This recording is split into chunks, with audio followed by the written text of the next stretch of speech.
Buenas tardes. Comenzamos la sesión.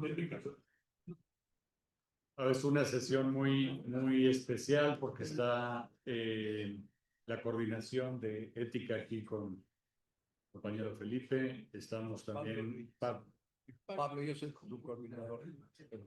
el subcoordinador Felipe. También tenemos la coordinación por el tema que estamos viendo, que tiene aspectos éticos, laborales y penales, ¿no? El tema es el fraude procesal en el nuevo procedimiento laboral, que creo que es un tema muy interesante, no solo el tema del fraude procesal, sino cualquier delito que pueda cometer el trabajador dentro del procedimiento laboral.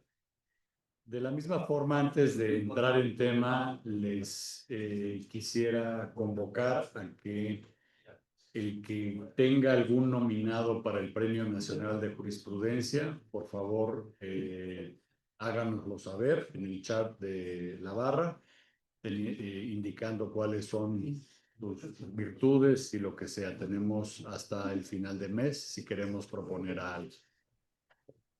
Bueno, entonces doy comienzo a la sesión. El tema, como ya saben, es este tema del fraude procesal. Todos los aquí presentes conocen la materia, saben que existe una jurisprudencia en contradicción de tesis que es un poco confusa y prácticamente anula la posibilidad de que el trabajador cometa un fraude procesal. Sin embargo, bien leída, existen elementos subjetivos específicos distintos al dolo, la inducción al error a la autoridad administrativa para obtener una resolución contraria a la ley. En ese caso el delito sí se tipifica, ¿no? Entonces, pero la realidad es que con esta jurisprudencia, las autoridades, los ministerios públicos, cada vez que cae una denuncia penal, prácticamente no le dan mucha atención. Creemos que es un tema muy importante porque el nuevo proceso laboral tiene en su esencia el principio de veracidad, el principio de la primacía de la realidad, y después de muchos esfuerzos se procuró ser un procedimiento que se trate lo que en realidad sucedió, ¿no? Quitaron el ofrecimiento de trabajo. El patrón tiene unas cargas procesales muy fuertes porque tiene que acreditar el no despido. Pero bueno, es muy importante que en este nuevo procedimiento y en esta nueva cultura, pues haya consecuencias para cualquiera de las partes que actúen indebidamente en el proceso, falseen cualquier hecho o modifiquen pruebas, creen pruebas, todos los casos del fraude procesal o de cualquier otro delito que pueda cometerse por las partes durante el proceso. Entonces, ese es el tema. Hay algunos casos muy interesantes, ¿no? En el despacho, por ejemplo, tenemos un caso muy interesante en el cual en una huelga el secretario general y su gente privaron de la libertad a 30 personas por 3 días. Se les rescindió la relación laboral y después de rescindida la relación laboral y presentada la denuncia penal, en el asunto penal, como se tipificó no como secuestro, sino como privación ilegal de la libertad, en ese caso ellos pidieron la suspensión de proceso, prácticamente confesaron los hechos, pidieron perdón, publicaron en diarios oficiales, se exhibió esa confesión, esa suspensión de proceso en el laboral. Y la Junta en principio no admitió esa prueba, toda vez que dijo que uno de los denunciantes era parte de la empresa y que como ya tenía conocimiento, entonces no era una prueba sobre hechos supervenientes. Sin embargo, se ingresó al expediente todo eso y al momento del laudo, la Junta consideró que por el principio de veracidad y de primacía de la realidad, no podían dejar de ver que existía todo un proceso con 10 denunciantes, con testigos y con un montón de hechos que con los que prácticamente estaba confeso la litis, ¿no? Ellos negaron que hayan hecho eso en el laboral y se va al colegiado y en el colegiado simplemente dice, oye, esa prueba no fue admitida, no la tomes en cuenta, condena. El siguiente paso es muy interesante. Ya tienes dos verdades, ¿no? Una verdad en el penal, una confesión, no solo una confesión, sino que los trabajadores obtuvieron un privilegio de no entrar en el proceso, de no entrar a la cárcel, derivado de la suspensión de proceso, y posteriormente, pues teóricamente se les va a tener que pagar en laboral, con lo que pues estarían lucrando con su propio delito, ¿no? Ese es un ejemplo nada más de lo que estamos viviendo, ¿no? Y creo que todos aquí estamos de acuerdo en el que cualquiera de las partes tiene que actuar con ética, con rectitud, con verdad, y que eso va a hacer que nuestro derecho sea muchísimo mejor. Aquí tenemos presentes a el licenciado Carlos Requena, que es abogado penalista, a María Enriqueta Fernández Agar, que es magistrada de circuito adscrita al Pleno Regional en materia penal y de trabajo de la región Centro-Sur, muy importante porque pues, tiene conocimiento de las dos materias, y al juez laboral Bernardo Javier Cortés López, adscrito al Tercer Tribunal Laboral de Región Judicial y residencia en Toluca. Entonces, le cedo la palabra primero al licenciado Carlos Requena para que nos dé sus comentarios. Gracias. Ella es la que va a poner el tema. Bueno. Licenciado Carlos Requena solicita que primero sea la magistrada. Le cedo la palabra.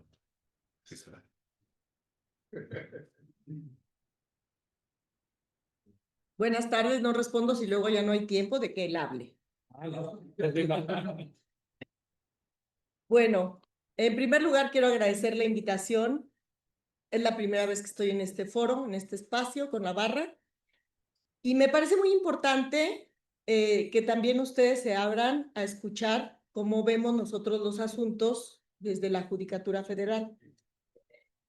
Porque también en la medida que nosotros transmitamos lo que necesitamos que ustedes nos aporten, pues seguramente el derecho va a seguir evolucionando.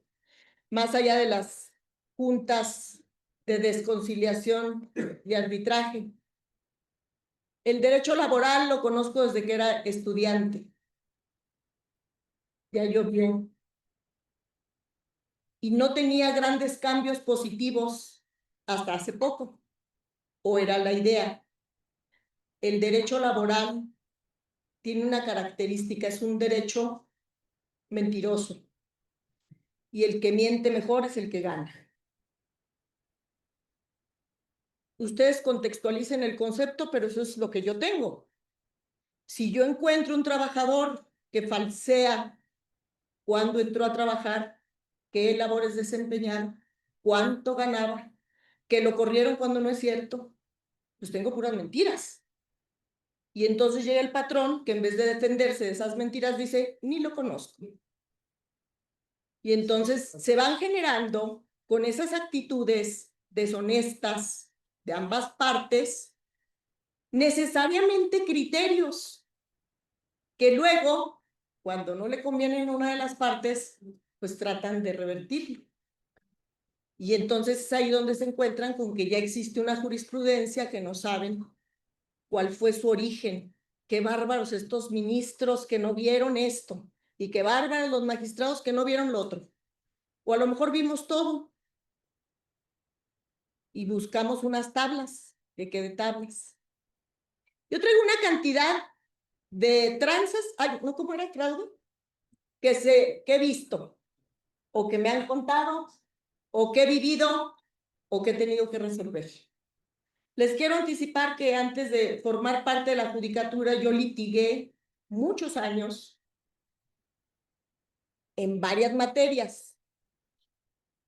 Entonces yo traigo el bagaje del litigante, mitigante de justicia y el bagaje del juzgador.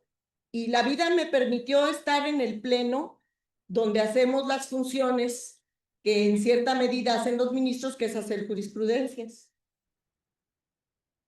Primero me tocó el norte y la vida me trajo al sur. Entonces yo ya tengo una visión panorámica de toda la nación, de qué es lo que está pasando. Aparte, compartí un tiempo aquí con Jorge en la unidad de implementación como capacitadores.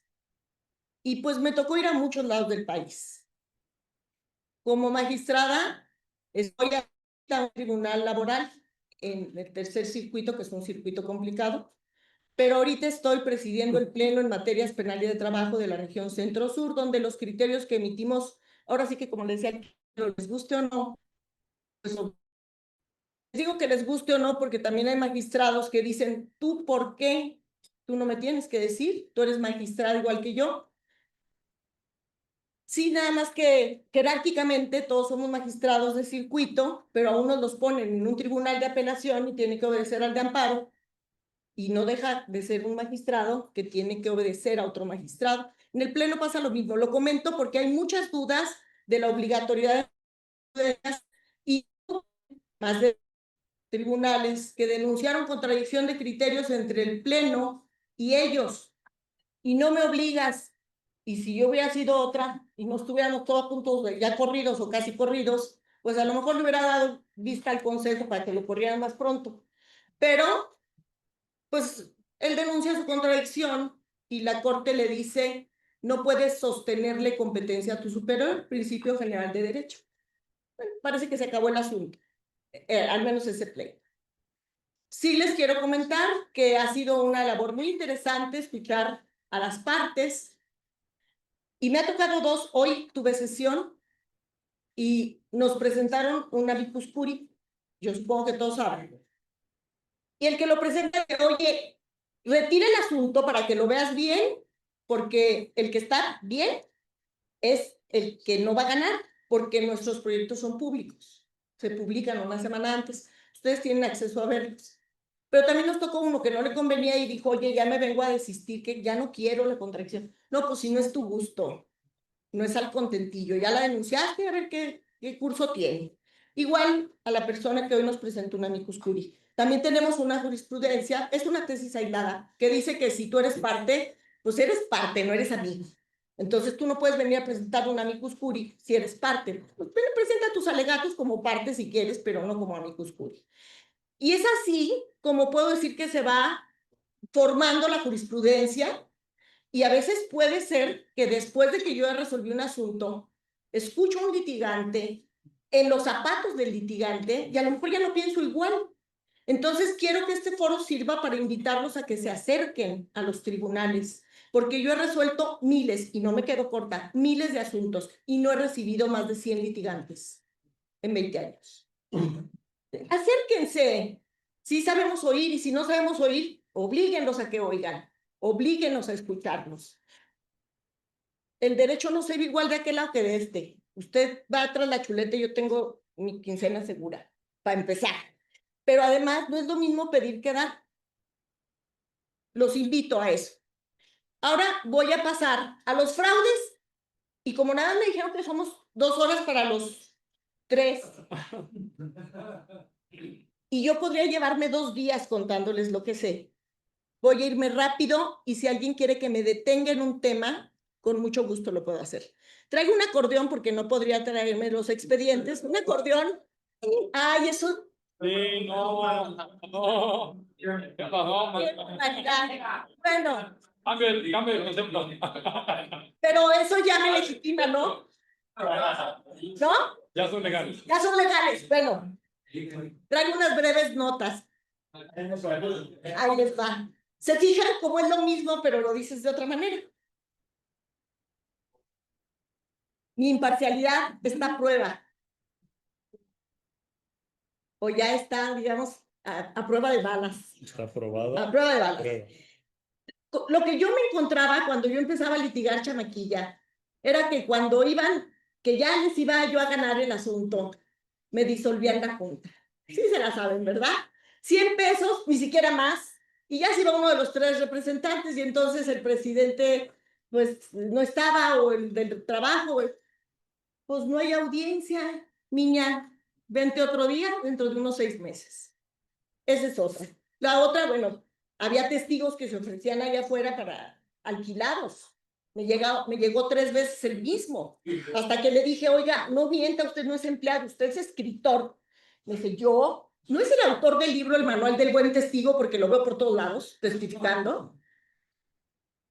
Hay que hacer algo, lo denuncié. Pregúntenme si se volvió a parar, al menos en mis asuntos.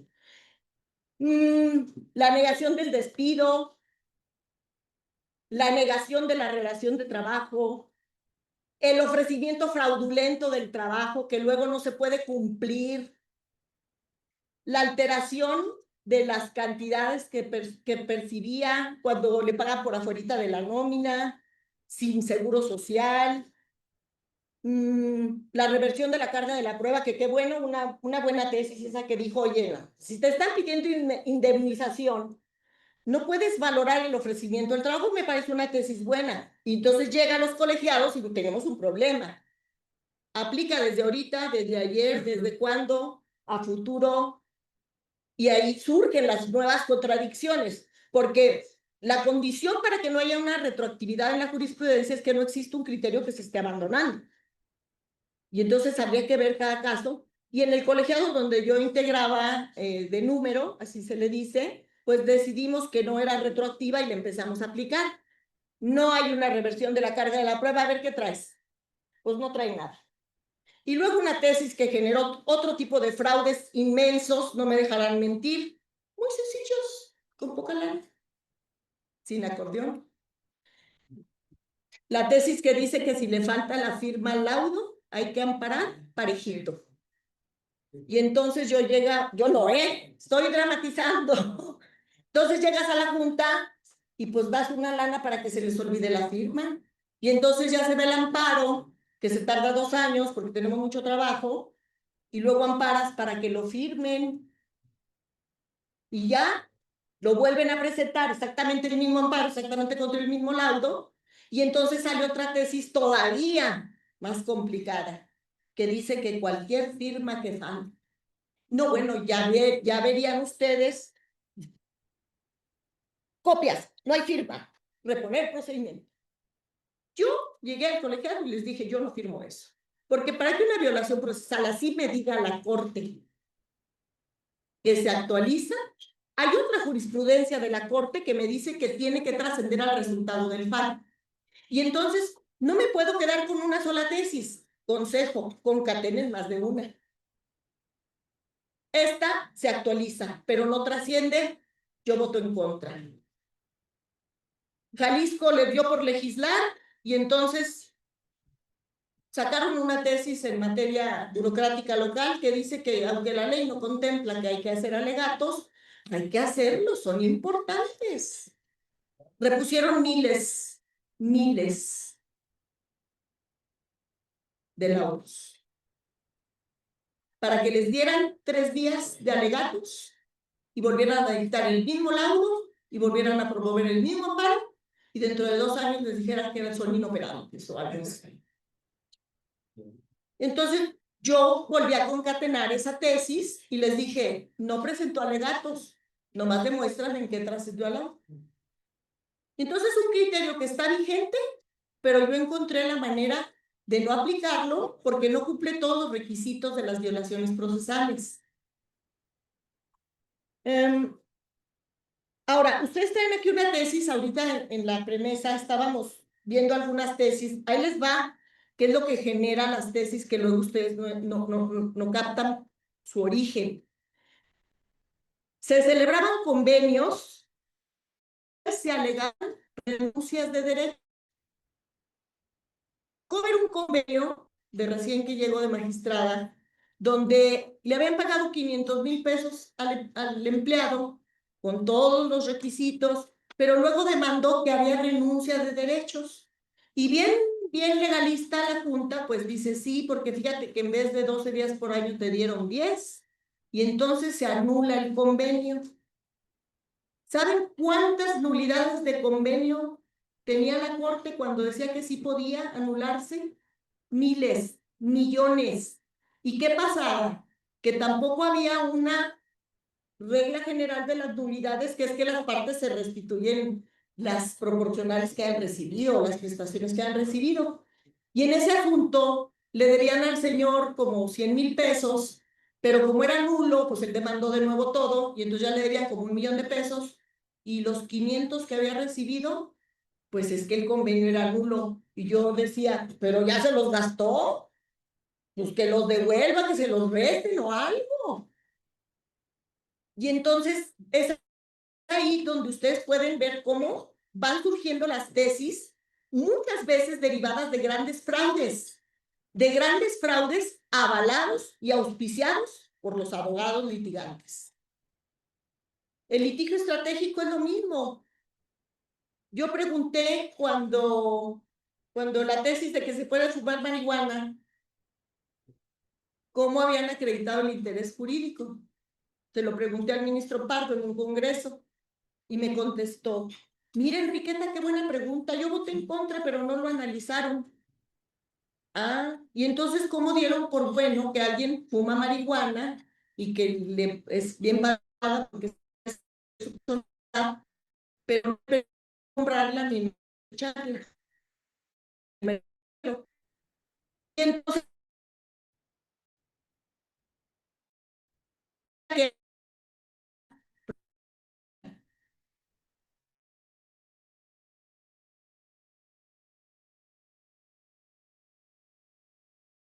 Yo les aconsejo, cuando ustedes vean un criterio, se vayan al origen del...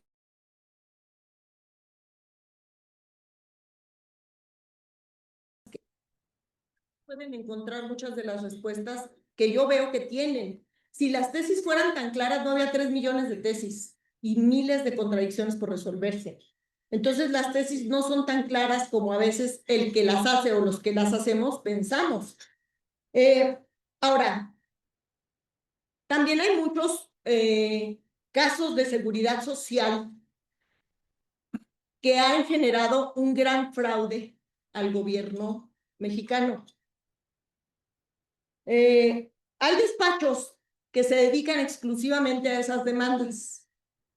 Son demandas fraudulentas, donde yo asiento que trabajé en la empresa que más les guste, vamos a ponerle un nombre, Bolitas y Palitos SADCB, donde tuve muchos años y no cotizaban con el salario que yo percibía, porque la empresa paga bien y yo ganaba 2,500 pesos diarios, aunque era el almacenista, pero la empresa paga bien y yo ahí trabajé 25 años. Y entonces lo que pasaba es que esas demandas tienen la presunción de que el trabajador está diciendo la verdad. Y entonces fueron generando una serie de condenas porque el seguro mal se defendía, las juntas condenaban bastante bien y el seguro no se sabía defender. Cuando llego al colegiado yo empiezo a notar, les voy a pedir que pongan atención porque esto puede importarles en el tema penal que está también sobre esta mesa. Yo empiezo a detectar que no se cumplen con todos los requisitos del 899C y les propongo a mis compañeros amparar al seguro que hace unos conceptos de relación bastante básicos. Y amparábamos al seguro y le decíamos, ¿tienes que alegar esto? O a la junta le decíamos, y tu junta, en adhesivo, vamos a amparar al trabajador, recábale todos estos datos de sus patrones, sus cuotas, etcétera. Y entonces el seguro dejó de pelear por lo que lo habíamos amparado. Y ahí a ti como magistrado se te prende un foco rojo. Y entonces el trabajador, buenos para las mentiras, y los despachos buenos para ajustarlas. Decía, ¿tú quieres saber con quién trabajé? Mira, del 1 de febrero del 1970, trabajé con Juan hasta el 80. Del 1 de febrero del 80 hasta el 90 con Pedro. Y después cumpliditos, no hay ni un solo hueco. Dijimos, Oye, mira, qué trabajadores tan eficientes. Los corrían de un trabajo y al otro día estaban en otro y entonces pagaban un dineral. ¿Dónde están las hojas rosas? Ah, es que la carga del seguro. El seguro tiene que decirme cuántas hojitas tengo. Yo le dije que las tengo todas. Estoy parafraseando lo que eran grandes fraudes. Y entonces el seguro decía, oye, yo no tengo que tener las hojas, yo ya tengo el SINDO, lo tengo digitalizado. Y entonces la Junta le decía, te lo quitaron, tienes que traerme el documento original. Oye, pero que la Corte ya dijo que no es necesario. A mí mis chicles, yo quiero el original. Y entonces, ¿qué hacían? Condenaban al seguro a pagar pensiones de 80,000 pesos. Entonces, no, pero entonces vienen la jurisprudencia del pobrecito, y yo estoy en contra de que todo se tenga que suplir yo, pero bueno, no se puede suplir todo. Y entonces, porque esa es la jurisprudencia que aplica para el trabajador, es que pobrecito, no hombre, hay unos que ganan más que yo. Yo tuve un asunto de la moza, creo, de una empresa por ahí de Azulejos, y le tuve que suplir al gerente que ganaba 400,000 pesos al mes, 2 choferes, 2 casas, 2 carros, inoperantes sus conceptos de violación, pero era el trabajador y lo habían corrido. Entonces, pues no todos somos parejos. Yo preguntaba en la corte y se lo pregunté al ministro, oiga, la señora de las gorditas que vende aquí abajo, trae 2 canastas, una la carga ella y otra su empleada. Las dos están fregadas. ¿Por qué a la de la canasta? Ah, es que es la patrona. Pues si no es la coca. Digo, estoy hablando de nombres, ¿no? Pero esto es un ejercicio académico. Como dicen, cultural e información. Sigo con ese fraude y ahorita les voy a decir en qué acabó. Tal vez Jorge sepa, porque se hizo mucho ruido conmigo. Recibí denuncias, recibí amenazas, recibí todo lo que ustedes se imaginen, porque empecé a amparar al Seguro Social. Hasta que me di cuenta que el Seguro Social, si yo le decía, te amparo por verde, cuando su siguiente amparo, el verde no estaba combatido. Estoy explicando, ¿verdad? Y entonces, también teníamos un par de médicos eficientes que para copiar sus dictámenes, porque ni siquiera los cambiaban, le cambiaban el nombre, y entonces todos tenían hernia L4, L5, S1, porque cargaba, porque empujaba, porque tenía labores pesadas. Y aparte esa hernia le genera depresión, ya no puede tener una vida normal, tiene niños, no juega. Y el médico era un médico general, hasta que llego yo y les digo, y este médico general me va a venir a decir a mí que no se quita con nada la hernia esa, yo tengo una y aquí estoy. Entonces, la experiencia propia también sirve, ¿no? Y entonces empiezo a revisar los dictámenes con mucho detenimiento, y el mismo dictamen, con las mismas radiografías, con diferentes datos que a veces ni siquiera los cambiaban. Y la Junta les daba valor. Hasta que un día le dije, un médico general no me puede venir a decir a mí que esa hernia no hay nada en el mundo con lo que se cure y que ese señor está inválido, porque aparte es psiquiatra, ya me dijo que está de depresión. Y yo amparaba por los dictámenes. Pero yo era la única, tenía compañeros que a veces me decían, pero tú no eres perito, soy perito de peritos, y si no le creo, con la pena. Y entonces hay quien me dijo, hay que reponer. No, saqué una tesis que dice que no voy a reponer, que es de fondo, y que ya perdió. Y saqué mi tesis. Y la corte dijo otra cosa, yo ya dije esto, a ver qué dice la corte. Si tienes miedo, no puedes estar aquí. Entonces se fue acrecentando. Ya no me pedían una pensión de 100 pesos. Ah, ¿por qué me di cuenta que era falso? Porque pidieron empleados de Euskadi, que yo sabía que había terminado por huelga hace muchos años. Y yo les decía a los secretarios, ¿y ustedes le creen a este que gana más que ustedes y es el que poncha la llanta, desponcha la llanta? ¿Dónde está Euskadi? No, pues hace 20 años que quebró. ¿Y de dónde voy a sacar la hojita rosa? Que me la traiga él. Fraude, fraude, fraude, amenazas, denuncias, quejas, tengo más de 70. Y entonces, hasta que ya no hallé por dónde, ahí les da lo que ustedes, lo que les quiero, los que les quiero transmitir. Cuando ya no hallé cómo amparar al seguro, porque el seguro ya no le daba nada, le dije a la corte, corte, atrae el asunto, están quebrando al seguro, con unas jurisprudencias tuyas que dicen que es carga del patrón, y están equiparando al seguro al patrón. Y el seguro no es patrón. Es patrón de sus empleados, pero no es patrón de sus afiliados. Y buscamos una tesis que dijera que le puede suplir la eficiencia de la queja al seguro y no hay, porque es un ente administrativo y en lo administrativo tampoco hay suplencia. Pero el dinero es de todos, el seguro es de todos, ¿o no?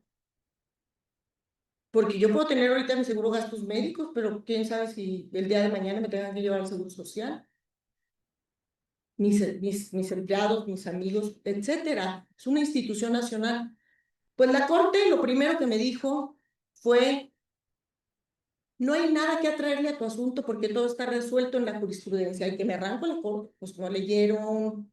Si lo que te estoy diciendo que el problema es tu jurisprudencia, ¿sí o no? Pues lo presenté de nuevo. Y antes de que me dijeran que no, saqué cita y fui con los ministros. ¿Y qué creen? Que ahí estaba el Seguro Social con mi denuncia, diciéndoles a los ministros: por favor, traigan este caso que el seguro va a quebrar. Hay 100,000 casos de estos en el país, 100,000. Yo les hice cuentas de Jalisco, les dije: somos tantos colegiados, tenemos 1,000 asuntos, somos 6,000. O sea, a lo mejor en las juntas hay otros 6,000, a lo mejor estoy hablando de 15,000 asuntos. Seguro llegó una lista de 120,000 asuntos. No la llevé yo, está en la sentencia. Porque entonces cuando yo les explico cuál es el problema, es que el problema es tu jurisprudencia. Ya sé que ya existe, la están aplicando. Ah, la están aplicando mal. Avísales. Yo hago lo que puedo, pero soy un colegiado. Recuerdo que uno de los ministros le dije: es una pulga en un perro, no se ve. Dijo: no siga así, pues háganme caso. Y si no van a cambiar eso, yo renuncio al Poder Judicial y me formo en esa fila, dan más pensión que acá.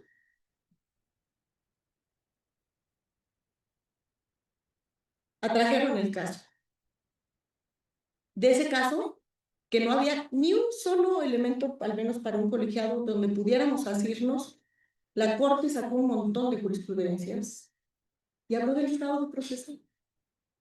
Y habló de la obligación que tienen los jueces de cuando vean que les están echando mentiritas, le digan que le van a dar vista al Ministerio Público.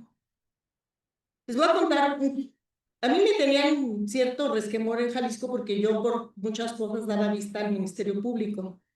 Yo veía que no era la firma y entre mis muchas linduras alguna vez fui perito. Yo decía: esta firma no es de él, mándalo que la ratifique. No faltaba el listo que llegaba y me decía: ¿y a la jueza qué?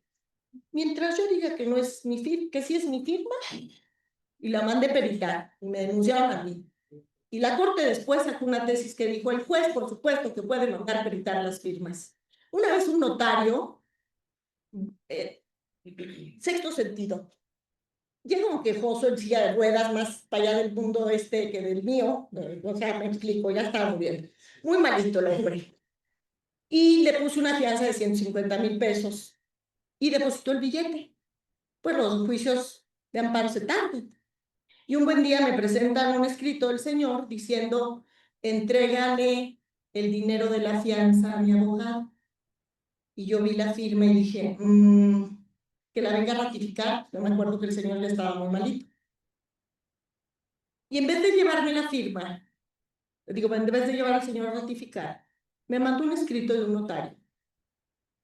Y esto aplica para todos los casos, no es laboral. El deshonesto es igual en todos lados. Hay notarios deshonestos, hay abogados deshonestos, hay políticos, algunos deshonestos. Y entonces me manda una firma, un escrito ratificado ante notario. Y entonces yo lo veo y le dije a mi secretario: vaya aquí al Office Max o como se llame, y me saque esta firma en diapositivas, en transparencia, ¿cómo se llama? La quiero transparente. Y entonces me dicen: ya es bien noche, pues váyale antes de que cierren, antes de que le den las 12, vámonos, córrale. Entonces va y regresa, y entonces yo sobrepongo la firma a la de la demanda, la habían calcado. Y entonces lo único que hice fue decirle: no me importa, uno, no te dije que me trajeras al notario, te dije que vinieras. No te tengo por desahogada. 2, Pregúntenle al notario, porque a lo mejor él fue víctima de un delito, si alguien usó su sello, su firma y sus hologramas de alta seguridad para decir que vio a este señor firmar, porque la firma presumiblemente está calcada de la demanda. Y cuando ven, todavía no van por el billete. Y le di vista al Ministerio Público. El billete, por supuesto, prescribió a favor de la Federación. Y entonces mi secretario me decía, ¿y usted puede hacer eso? Soy la jueza, soy el juez. ¿Y qué crees? Ya lo hice, y al que no le guste, que recurra. Y a ver qué dice el colegiado. Y al que me dijo, usted no me puede decir que no es mi firma, hasta orden de aprehensión salió. Tuve que ir a hablar con el delegado, porque el agente adscrito, acostumbrado a que nadie le daba vista y a que nadie le daba chamba, me presentó una queja porque tenía 11 vistas mías que desahogar y ya no podía con tanta chamba. El MP adscrito. Pues no tengan miedo de pedir la vista. Yo las decía y las daba sin que me lo pidieran. Una vez también me llegó una escritura con todas las formalidades y el perito y otro perito, y no sé, un montón de dinero que gastamos en el Poder Judicial en peritos, hasta que le dije, oiga, gírele un oficio al notario, que me diga si es su firma, pero que está fuera de su jurisdicción. Pues gírelo, es un juez federal. Y lo giró, y que me conteste el notario. Yo no fui, y el anterior tampoco, porque en esa fecha estaba muerto. ¿Qué hubo? ¿Merece o no merece una denuncia? Otros, los que se amparan por todo y que les chicanean los asuntos bien y bonito. Me acabo de enterar. Y yo, caray, pues ya te había visto por aquí. Tráiganme el expediente. Entonces estás falseando porque no te acabas de enterar. Tú ya habías promovido un amparo antes. Y había una tesis muy buena de aquí del primer circuito en materia civil, porque después también fui juez civil, en materia civil, de amparo civil. Y la tesis decía, oye, si ya lo amparaste porque no lo habían emplazado, pues ya no lo tienen que volver a emplazar, porque pues ya sabe. Y entonces alguien denunció la contradicción y mientras no se resolvía, yo, sáquenme todos esos, yo ya no los volví a emplazar. Yo les decía, te emplazaron a un ejecutivo y dice que 9 días. A partir de que esta sentencia quede firme, tienes 9 días para contestar, y si no, la rebeldía. Me decían, te excediste. Puras mentiras, cuando yo litigaba se me tumbaban mis embargos. Porque iban a dialogar conmigo y luego de repente llegaba el amparo. Me acabo de enterar. Sí duele porque sientes que te están viendo la cara y entonces hay que buscarle una solución a eso. Pues mi solución fue esa, hasta que un colegiado me dijo, tú nada más eres juez y ya te dije 5 veces que no, y yo, denuncia la contradicción, rápido. Y la corte, ¿qué creen? Le dio la razón al que decía que los tienen que volver a amparar, que porque el emplazamiento es el acto más solemne, es el... Oye, ya conocí hasta la sentencia, no solamente le dieron 8 días, le dieron 2 años que se tardó el juicio. ¿Por qué lo tengo que volver a emplazar? Y yo les avisé, se nos van a venir un montón de amparos. Por eso luego hay tanto trabajo, porque claro, los abogados bien listos volvieron a promover un amparo. Y entonces la Corte tuvo que suavizar el criterio y decir, bueno, si ya te habían emplazado, ya no eres tercero extraño. Entonces puedes desecharle y ya le desechas y luego viene la contradicción. La admisión de la demanda no es el acto jurídico idóneo en el momento. Entonces llévate todo el juicio para que luego le sobreseas. ¿Qué utilidad tiene? Y eso pasa porque de pronto quien hace las tesis no ha estado en el campo de batalla, ¿verdad? Yo creo que ya me pasé. Bueno, les quiero comentar otro gran fraude laboral, que es precisamente con los emplazamientos en el nuevo sistema. Van al centro de conciliación y dicen un domicilio que no existe. Y entonces tienen por no agotada la conciliación y ya pueden con la constancia irse al juicio y allá sí dan el bueno. Y entonces nos llegó en contradicción ese tema al norte, al centro norte, y yo hice un proyecto donde yo decía que el juez como rector del procedimiento, claro que puede revisar la citación. ¿Y qué me dijo a mí que algo andaba mal? Que el primer domicilio del primer asunto que analicé decía Guadalajara, Tlaquepaque.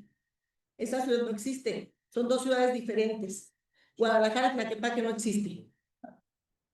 Y entonces yo propuse Yo propuse que la contradicción dijera que el juez lo puede revisar y si se advierte que no está bien realizado, pues que provea o la nulidad del emplazamiento, de ese emplazamiento o de esa citación a la conciliación, pero que sí lo podía revisar.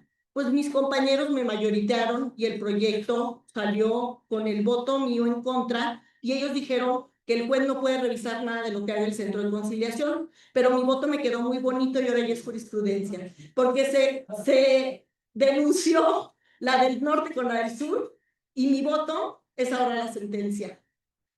Es muy importante.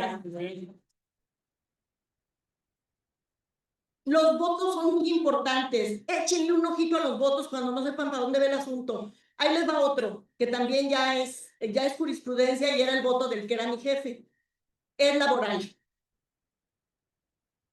Resulta que ya saben eso de que pues la subsistencia no es reembolsable porque es consumible. Me expliqué, ¿verdad? Ustedes les dan la subsistencia y ya se la comió. Y entonces, pues había un asunto allá en Torreón donde yo hice mis pininos como secretaria, pues que el mismo día se resolvía una queja porque no le entregaban el cheque de la subsistencia al trabajador y una demanda de amparo ganada por el patrón. Me estoy explicando, ¿verdad? Y entonces yo decía, es que muerto el perro se acabó la rabia, la suspensión no vive más allá del amparo. Y si ya se lo concedimos al patrón, pues ya no podemos entregar el cheque de la subsistencia al trabajador porque el laudo ya no existe. Bueno, ahí mayoritearon al que era mi jefe y le votaron 2-1 y entregaron el cheque. Les estoy hablando de hace más de 15 años, eran 150,000 pesos. El trabajador comía bien. Después se va en denuncia de contradicción y el que fue el voto que yo le hice al que fue mi jefe, ahora es la jurisprudencia que dice que la suspensión solamente vive lo que vive el amparo.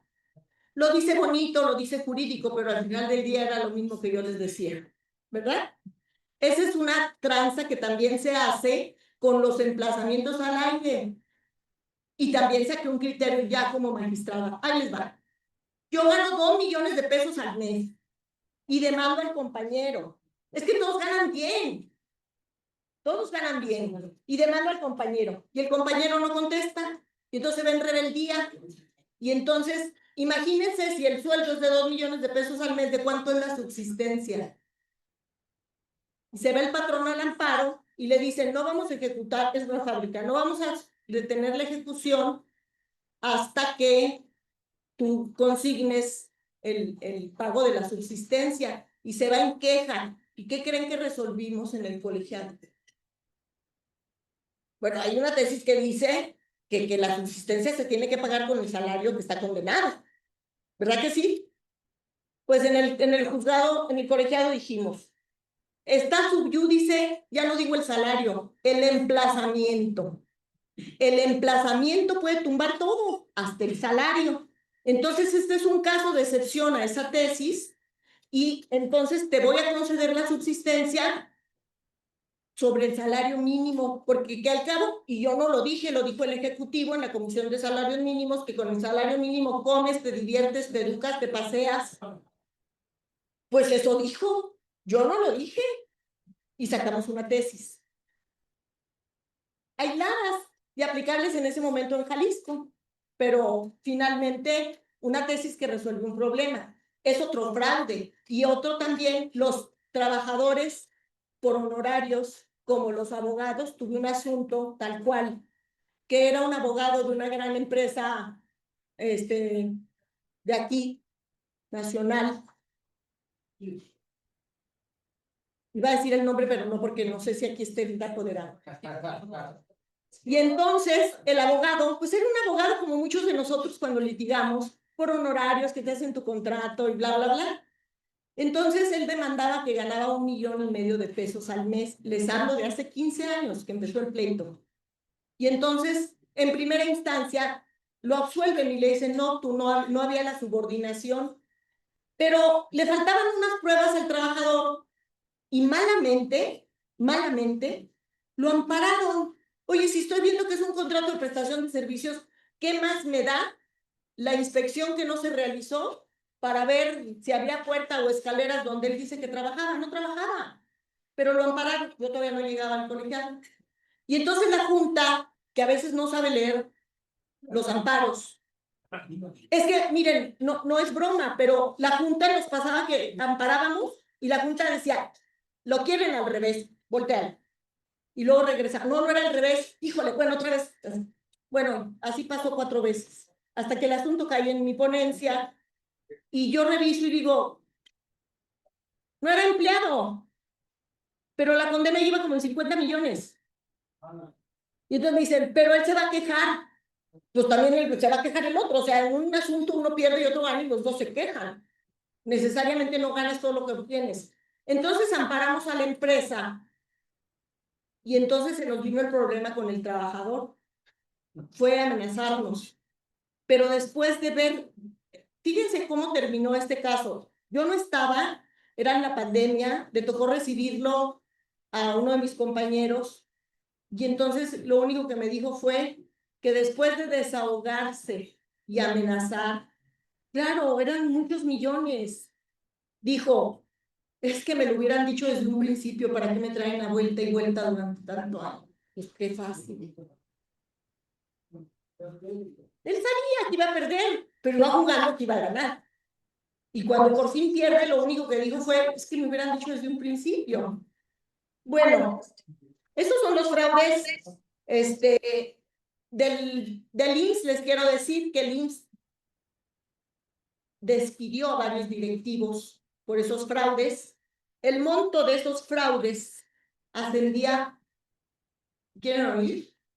¿Para cuánto les gusta el fraude al IMSS? Por litigios laborales, de los cuales hay más de 1000 en las juntas.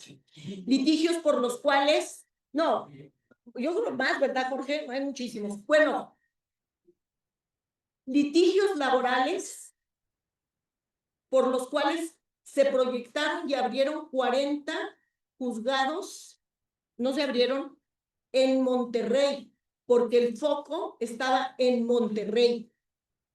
Se fue extendiendo, después llegó hasta La Laguna, y luego se pasó a San Luis, y luego se pasó a Jalisco, donde obtenían la sentencia, el laudo, perdón, consignaban lo retroactivo, y ese era el cobro del despacho, y hasta ahí llegaba el despacho. Ya a no le interesaba. Bueno, pues resulta que la vida me mandó a Monterrey, al pleno. Y entonces, platicando con los jueces, entran estas demandas, y los jueces, sabedores que ya era un fraude, agarraban a los trabajadores y le decían, párese ahí, va a declarar ante una autoridad judicial. Si me dice mentiras, le voy a dar vista al Ministerio Público. ¿Usted está seguro que trabajó 40 años con Enriqueta y que le pagaba 2,500 diarios durante los últimos 250 semanas? No, el abogado me dijo que dijera.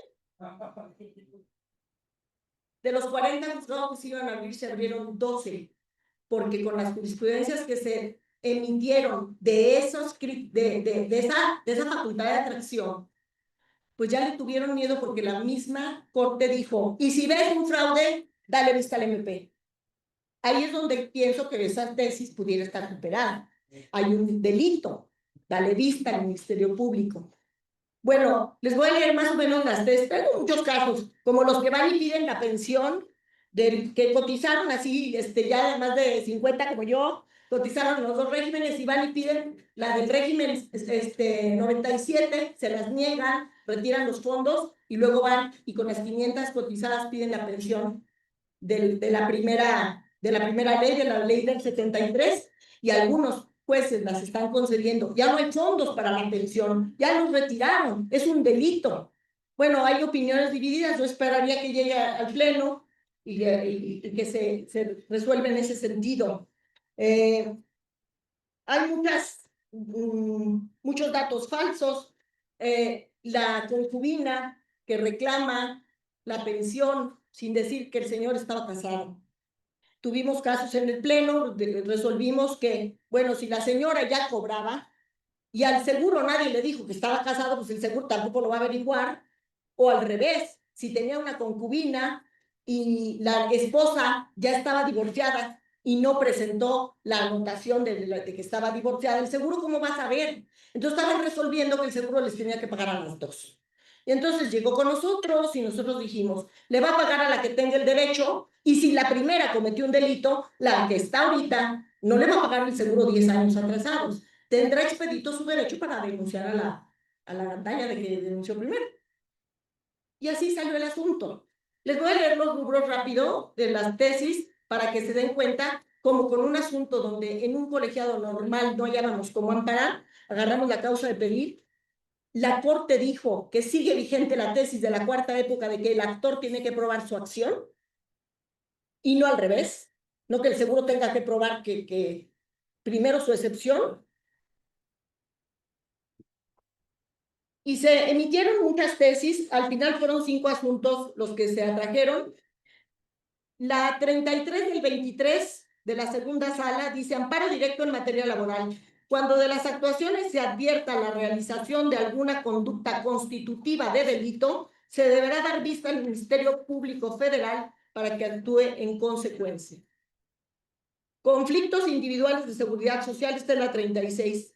Para dar cumplimiento al requisito de procedibilidad de la demanda establecido en el artículo 899C, fracción 6 de la Ley Federal del Trabajo, es necesario exhibir la resolución de otorgamiento o negativa de pensión, en su caso, y acompañar la solicitud de pensión respectiva cuando el instituto no te otorgue una respuesta en un plazo razonable de 3 meses. ¿Cómo presentaban estas demandas? A palabra de rey. Es que yo ya fui al seguro y pedí la pensión y me la negaron.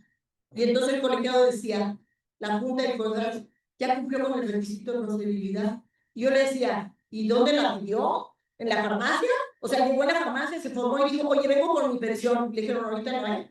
Y ya con eso, tienes que agotarlo en las instancias correspondientes. Bueno, mandé a investigar personalmente cómo se hacían los trámites de pensiones en el Seguro Social. Hay un formato que se baja de internet, se llena, se exponen datos, se lleva la ventanilla correcta, que es la de pensiones, y no a la farmacia. Dije, es que esto, pero para que me entiendan, tengo que bajar el ejemplo. Les dije, es como si alguien viene y dice, voy a ir a la Corte Interamericana y voy a agotar todos los recursos ordinarios. Yo ya los agoté, ya promoví el amparo, o ya fui a pedir amparo, y luego estaba cerrado, pero yo ya fui. No, lo tienes que agotar. Es igual, no basta que me digas que ya fuiste al seguro a pedir la pensión, lo tienes que acreditar.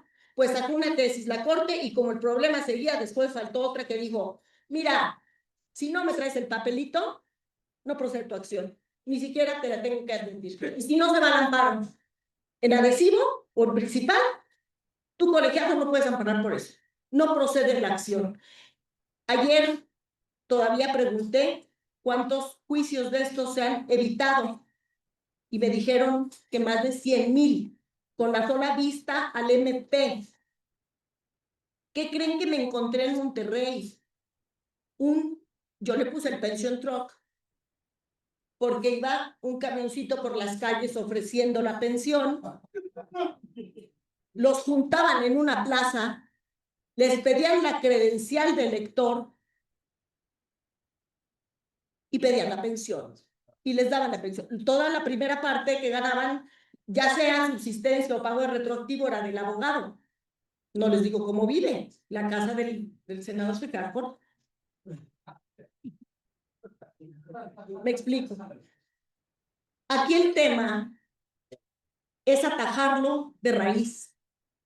Pero todavía hay muchos laudos. No, ya cuando ya nos íbamos, que ya iba a entrar en Jalisco el nuevo sistema laboral, que déjenme les digo, les comparto mi postura, a partir de una tesis que hice la semana pasada de un asunto, les dije, esto de nuevo ya no tiene mucho. Yo ya tengo ya muchos años. Este es el sistema judicial laboral, no es el nuevo sistema judicial. Ya es el sistema judicial laboral. El otro es un sistema arbitral.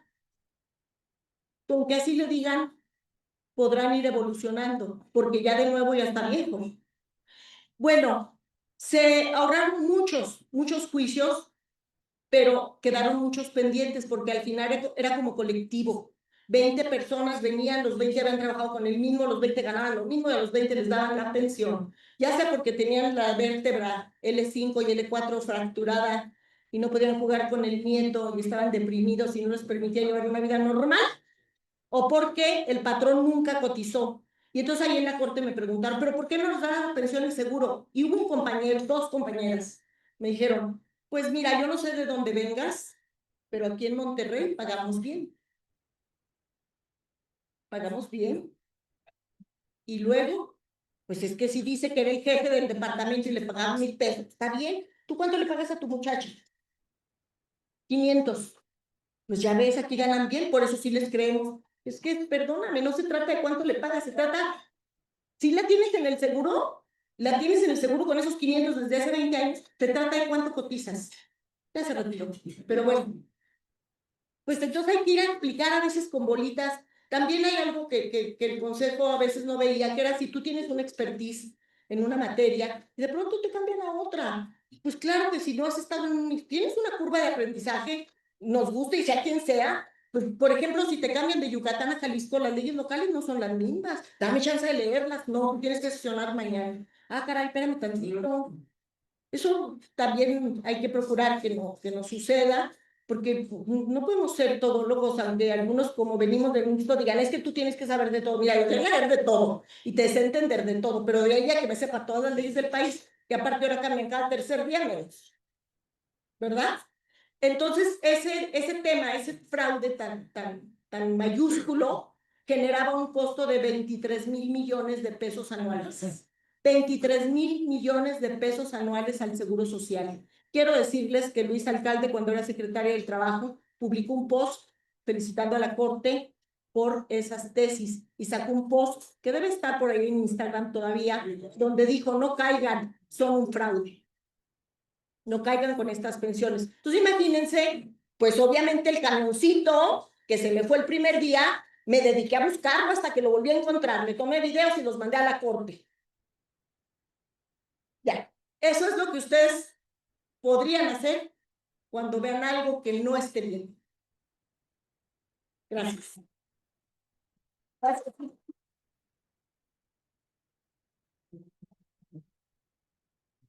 Señor juez, ¿vio? ¿Cuánto tiempo se perdió? ¿Quién? Ya no dejé nada, les dije. Sí.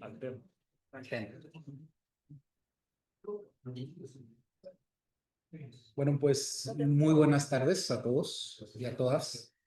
Pues es un honor estar aquí departiendo y compartiendo con excelentes personas, juristas, profesionistas como ya lo refirieron, de diferentes comisiones, derechos humanos, derecho penal, derecho laboral. Agradecido por esta invitación a la Barra Mexicana Colegio de Abogados. Enhorabuena por estos 100 años y que sean muchos más. En ese sentido, pues el tema que nos culmina el día de hoy, pues ya hubo algunas introducciones, fraude procesal. Tomé algunas anotaciones y de primera mano pudiéramos decir un par de comentarios. Lo primero que se me viene a la mente es, como ya lo introducía la magistrada, pues los toros no se ven igual desde la barrera, ¿no? Nosotros como jueces debemos construir y deconstruir este nuevo, perdón por la expresión, pero nuevo sistema de justicia laboral y pues lidiar de alguna forma con las prácticas, usanzas que se pues llevaron a cabo durante un periodo pues bastante considerado dentro de las juntas de conciliación y arbitraje. Y pues estos cambios paradigmáticos han llevado a continuar con viejas prácticas.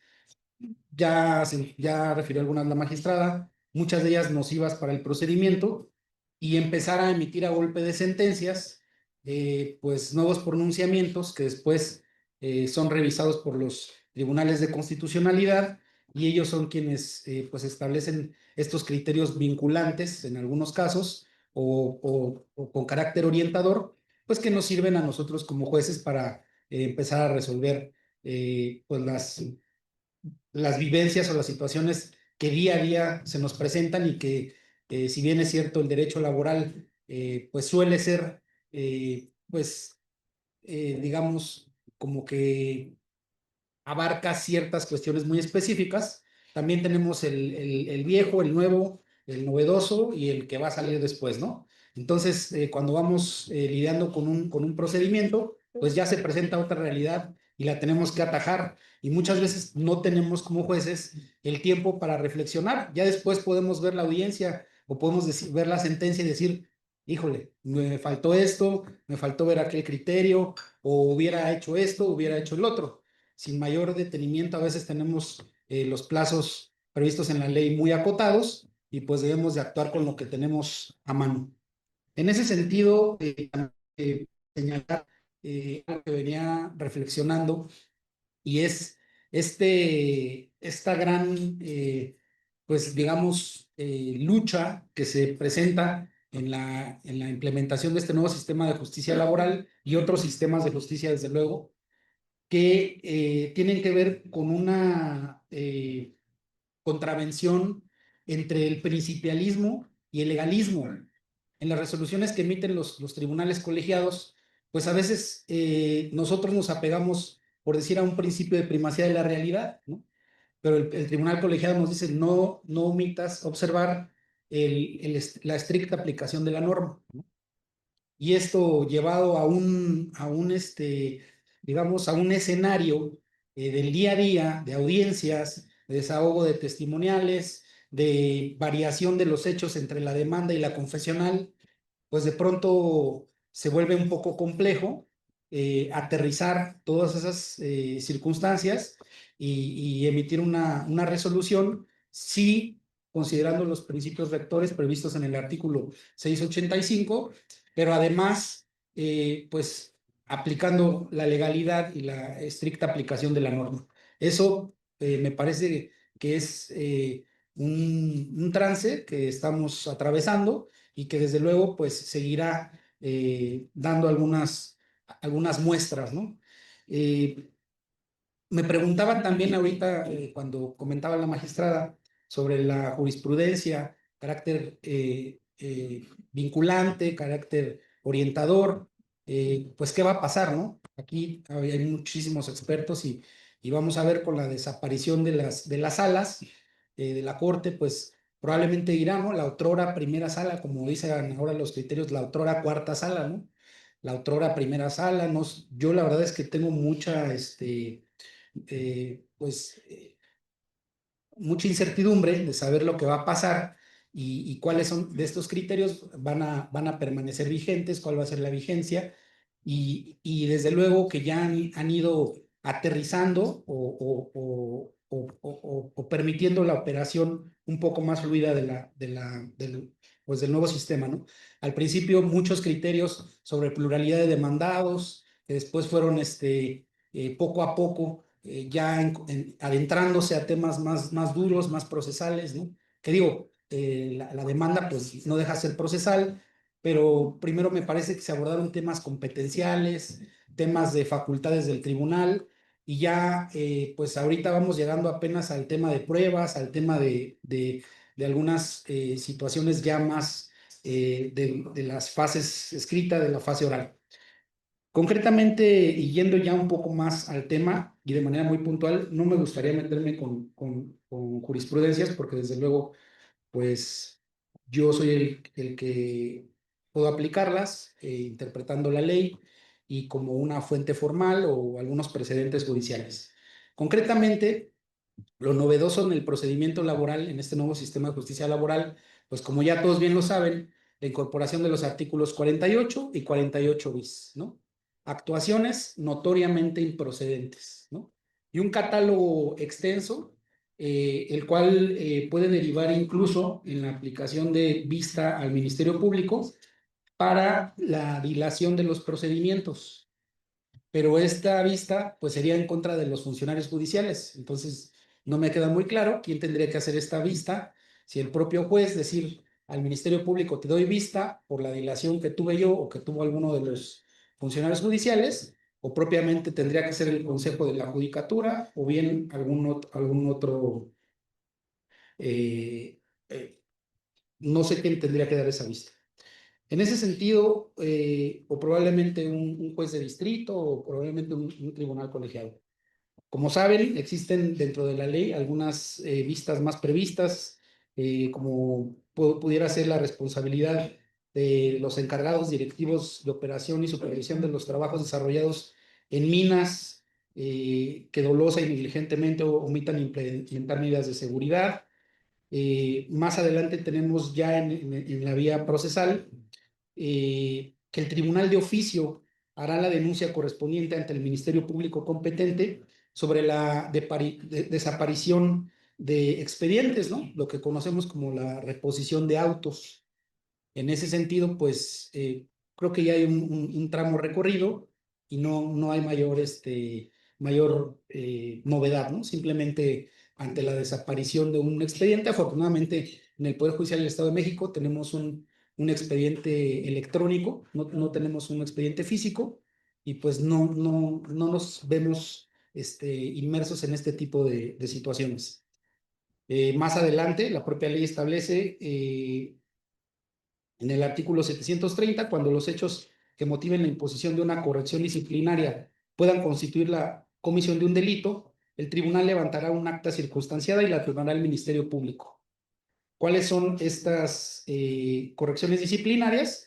Pues las previstas en el 729, amonestación, multa de hasta 100 veces la unidad de medida de actualización y la expulsión del tribunal. Nunca he tenido un caso concreto, pero me siento un poco complicado y pensaba en ello, que derivar un hecho delictivo de una imposición de alguna de estas medidas, ¿no? Realmente no se me viene a la mente alguna, pero bueno, debe de haberla. El artículo 826 bis establece cuando el dictamen rendido por un perito sea notoriamente falso, tendencioso o inexacto, el tribunal dará vista al Ministerio Público para que determine si existe la comisión de un delito. Pero ya en la práctica, pues, como saben, una contienda antagónica, pues alguien se va a ver beneficiado. Sabemos que la materia laboral pende mucho de la prueba pericial en muchos de las controversias. Y tenía por ahí una abogada que cada que no le favorecía un dictamen, denunciaba, ¿no? Y denunciaba y denunciaba. Entonces yo le dije, oiga, pues si sigue denunciando, no es que la pericial sea notoriamente falsa, sino que pues no le beneficia a sus intereses. Eso no quiere decir que sea falso, pero pues me deja sin peritos y entonces cuando existe alguno de estos supuestos, procede la excusa respecto del perito, que sea parte de un procedimiento del orden criminal y pues ya no hay otro perito que asignarle o que designarle porque tenemos dos peritos y a los dos ya están denunciados, ¿no? Entonces, pues vamos a ver qué vamos a hacer con este supuesto. Ya después lo entendió y ya pudimos ir transitando ese supuesto. Asimismo, el artículo 860 refiere el delito de desobediencia a un mandato de autoridad respecto de las providencias cautelares que prevé la ley. En caso de que se quebrante el arraigo decretado, será responsable del delito de desobediencia a un mandato de una autoridad jurisdiccional o judicial. Y el artículo 1003 refiere la vista al Ministerio Público para el caso de que no se verifique el salario mínimo para trabajadores de campo, minas, comercial o de servicios que hayan dejado de pagar o dejen de pagar a sus trabajadores. Concretamente me voy a ceñir a dos supuestos concretos. Ya vimos o exploramos los actos coercitivos con los que cuenta el tribunal y muchas veces los abogados piden en las audiencias, ante la consideración de que se pueda actualizar un supuesto delictivo, que el órgano jurisdiccional dé vista al Ministerio Público, ¿no? Incluso en el desahogo de una audiencia. pueden decir, oiga, se está conduciendo notoriamente falso, hubo una contradicción, dé vista al Ministerio Público. Aquí el punto sería preguntarnos cuál va a ser el momento para determinar esa vista, ¿no? Considero que no se podría hacer dentro de la propia audiencia, porque todavía existen algunos medios tendentes para el desahogo de la prueba. Y lo que hemos, al menos en lo personal, tendido por hacer es dictar declarar esa vista dentro del dictado de la sentencia, una vez que ya cuento con todos los elementos y puedo advertir esa posible actuación pues contraria a la ley. No obstante, como ya lo mencioné, no, y por eso era importante tener el antecedente, como tal, la Ley Federal del Trabajo no dispone que el juez tenga que dar vista al Ministerio Público, salvo los casos en mención, sobre alguna actuación dentro del procedimiento que pueda derivarse en la constitución de un delito. Y concretamente el artículo 720 en relación con el artículo 722 establece que el juez, por conducto del secretario instructor, en el momento de iniciar la audiencia, apercibe a los que comparecen en esta a que se conduzcan con verdad, ¿no?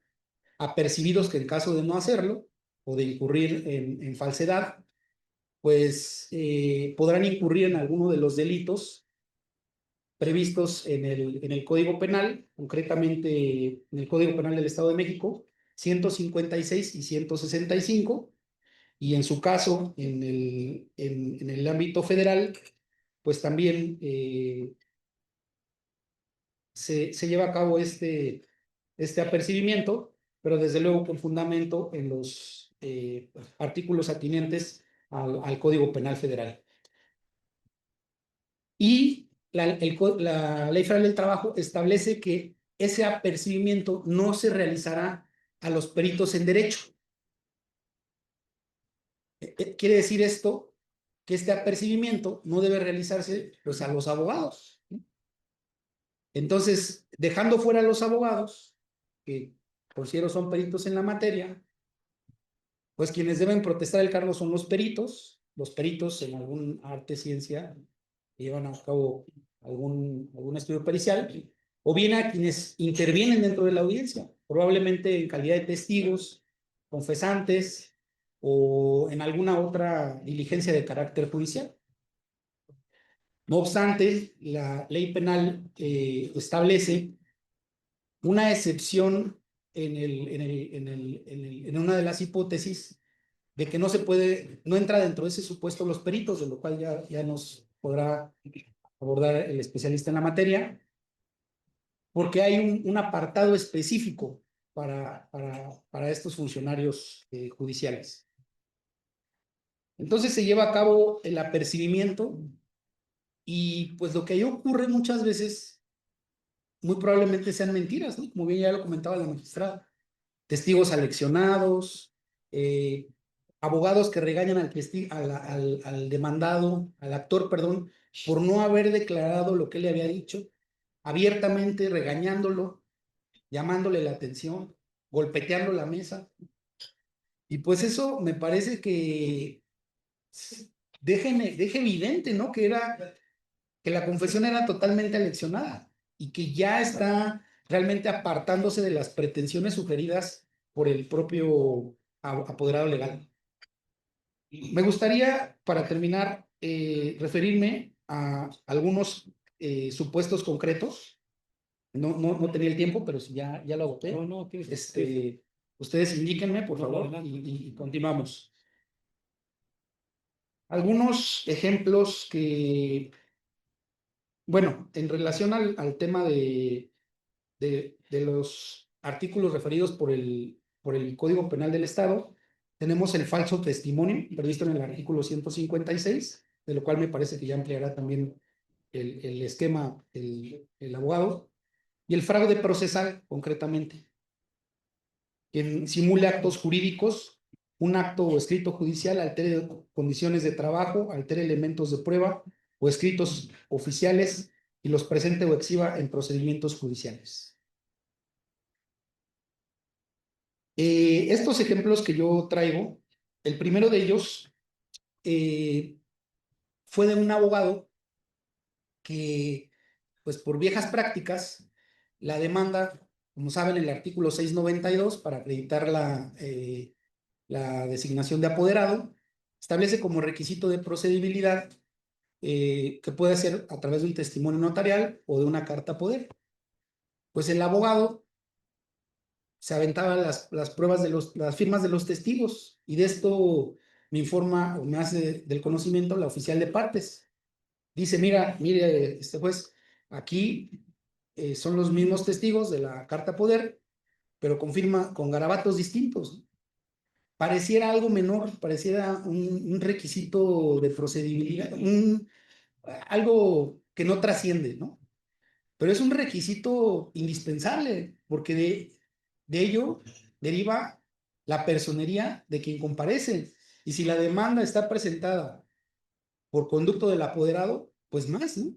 Porque si no cumple con el requisito previsto en la fracción primera, pues desde luego no acredita su interés para presentar la demanda, y ello puede derivar en alguna posible prescripción. Entonces hicimos una prevención y resultaron que eran 140 asuntos con cartas poder firmadas con testigos falsos. Entonces pasa a hablar conmigo el abogado y me comenta, pues es que era lo que se estilaba en la junta. Nunca revisaban la carta poder, ¿no? Que si estaba firmado, que si no estaba firmado. Eso es lo que él me dice, ¿no? La verdad es que no lo sé de cierto, pero lo supongo, ¿no? Dice Jaime Sabiris. Y bien, ese sería un primer supuesto. El otro, que es muy común, la receta médica, ¿no? Vamos a tener una audiencia y llegan pues con la típica receta médica, y que tiene un catarro o que tiene un malestar estomacal y no pudo acudir a la audiencia, ¿no? Pero el artículo 785 establece la posibilidad que tiene el órgano jurisdiccional para desahogar la prueba con independencia de esa receta médica, ¿no? Lo que normalmente piden los abogados es un término prudente para pues que se ratifique la constancia, o bien que se señale una nueva fecha, o que se difiera, ¿no? Como normalmente lo refieren, aunque la propia ley establece que las audiencias no se podrán diferir ni tendrán efectos retroactivos. Desde luego, por certeza jurídica de las partes. En ese sentido, dice como requisitos de procedibilidad que quien ofrezca la constancia deberá señalar el domicilio en el que se encuentre la persona que está impedida, y el juez ordenará que se habilitará un actuario judicial para que se constituya en el domicilio, y de resultar pues que no se encuentre en pues se hará efectivo un apercibimiento. Desde luego, pues decretar la deserción de la prueba, ¿no? En perjuicio del oferente, ¿no? Y en caso de tratarse de una confesional, pues la confesión ficta, ¿no? Por no presentarse el confesante. En ese sentido, pocas veces en la práctica se cumplen estos requisitos. Simplemente se presenta la receta, normalmente de médicos particulares. En contrario censo, este artículo antes señalado refiere que, salvo las constancias emitidas por instituciones públicas, son susceptibles de ratificación. Entonces, una receta médica para acreditar la imposibilidad del compareciente, a mí no me da nada, no me dice nada, y yo celebro la audiencia. Entonces, estas son, me parece, prácticas pues que se presentaban y que tenían un posible éxito, y que a la fecha, con esta normativa, ya no es posible. La imposición de multas para el caso de que exista contradicción en este caso en concreto, se impuse una multa por hechos notoriamente falsos en términos del artículo 48, porque el abogado, ya que iba al actuario a trasladarse al domicilio, dice, no, mejor siempre sí, no es necesario que vaya al actuario, ¿no? Como que cayó en cuenta y dijo, pues me voy a exhibir, ¿no? Y realmente pues no tiene ningún sentido. Impongo la multa y el juez de distrito me dice, es que ya aplicaste una consecuencia procesal. No debiste de haber impuesto la multa.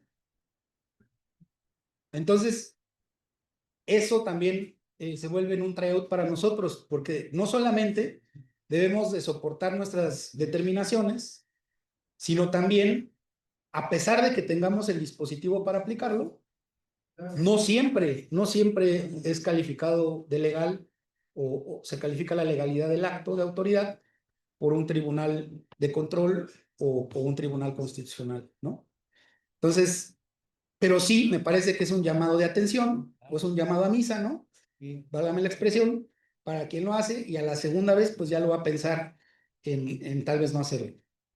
Contradicción, y este es un hecho que me parece verdaderamente trascendente y maravilloso.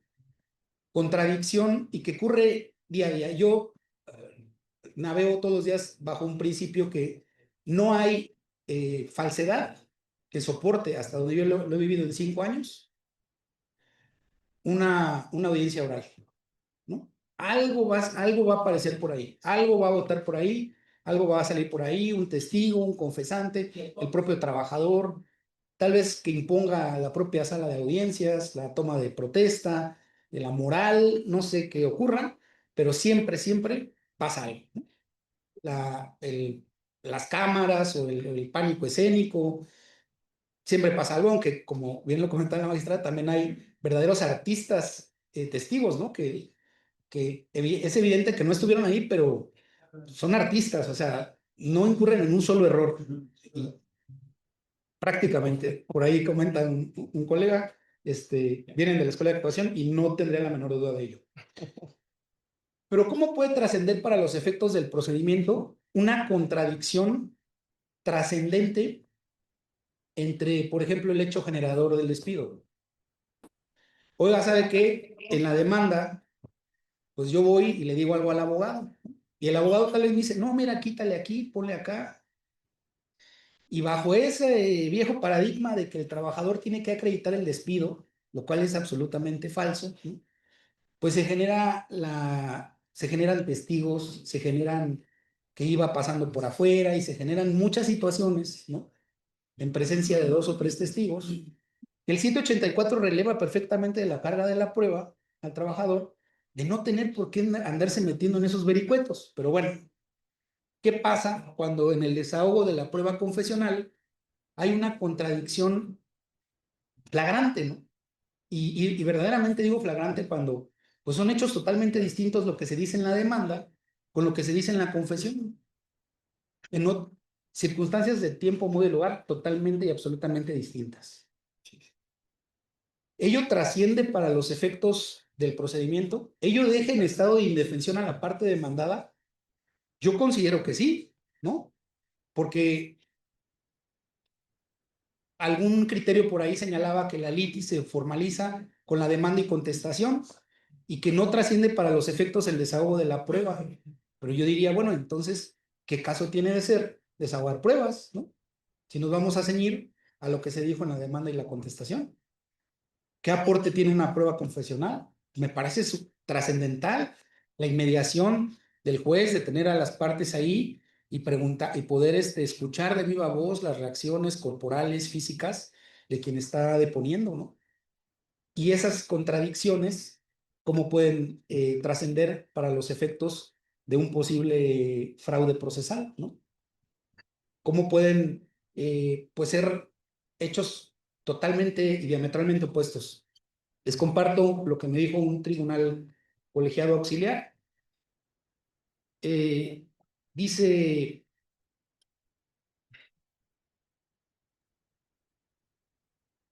asimismo, quienes resuelven no inadvierten que, como lo apuntó el juzgador responsable del desahogo de la prueba confesional a cargo de la aquí quejosa, se revelen contradicciones e inconsistencias en los hechos que se sustenta la existencia del despido aducido. ¿Qué más puede ser importante que el hecho generador, ¿no? Si no nos vamos nuevamente a los formalismos, por ejemplo, del 47, último párrafo, que dice, bueno, si no le diste el aviso, pues se presumirá el despido como injustificado. Entonces, a veces ni siquiera llegamos al hecho generador, ¿eh? Pudiéramos resolver un juicio por formalismos sin el hecho generador, pero por el otro lado tenemos, del otro lado de la balanza, este principio de primacía de la realidad, que está pues sujeto con algunas camisas. Dice, lo que revela que ciertamente con ese proceder la quejosa faltó a los principios de lealtad y buena fe, al haber omitido deliberadamente la expresión de los hechos que rodearon la terminación del trabajo y que pudo dar lugar al examen de la contienda desde otra perspectiva, ¿no? Cómo un demandado puede excepcionarse sobre unos hechos y a la mera resultan ser otros, ¿no? Pudiera actualizarse un inepto libelo, excepción de inepto libelo, puede actualizarse la omisión del secretario instructor de haber prevenido, ¿no? Para que aclarara la demanda. Dice, sin embargo, este tribunal colegiado considera que tales circunstancias no pueden dar lugar a considerar la inexistencia del despido reclamado. Y aquí me parece maravillosa la razón que expone, dice, porque finalmente, como si ya se destacó a quien correspondía la carga de probar su inexistencia a la luz de la excepción hecha valer, era la patronal. En como se explicó, no cumplió con dicho débito. Pero mi pregunta es, ¿cómo va a cumplir con un débito procesal si a la postre son otros hechos, ¿no? Y finalmente, perdón, me dice, ya para terminar, menos aún si se toma en cuenta que el juez responsable fue omiso en advertir que la patronal también incurrió en infracciones a las máximas procesales previamente destacadas por no destacar las conductas inapropiadas del demandado, ¿no? Entonces, para mí fue como sí incurrió en falsedades, pero también el otro, ¿no? Entonces, bueno, con ello concluyo. Perdón por haberme extendido más de la cuenta, se faltó algún ejemplo por ahí, pero el tema es extenso y con ello concluyo. Nada más finalizar diciendo que, bueno, citando a Jaime Sabines, yo no quiero convencer a nadie de nada, que cada quien llegue a la verdad por sus medios, ya que tratar de hacerlo es indecoroso. Muchísimas gracias.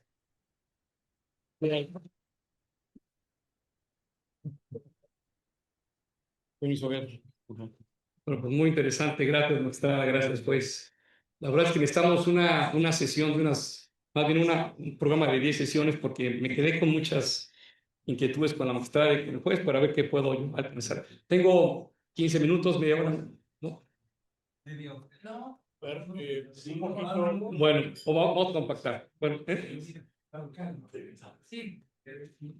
Un poquito para sentar el tema, digo, todos estamos muy interesados en el fraude procesal y en el proceso laboral, pero lo que sí quisiéramos saber, bueno, de los expositores es, ¿existe el fraude procesal cometido por los trabajadores, sí o no? ¿Y en qué casos?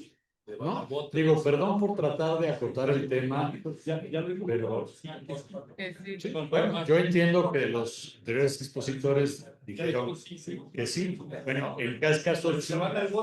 ¿Y en qué casos no? ¿Y en qué casos opera la jurisprudencia?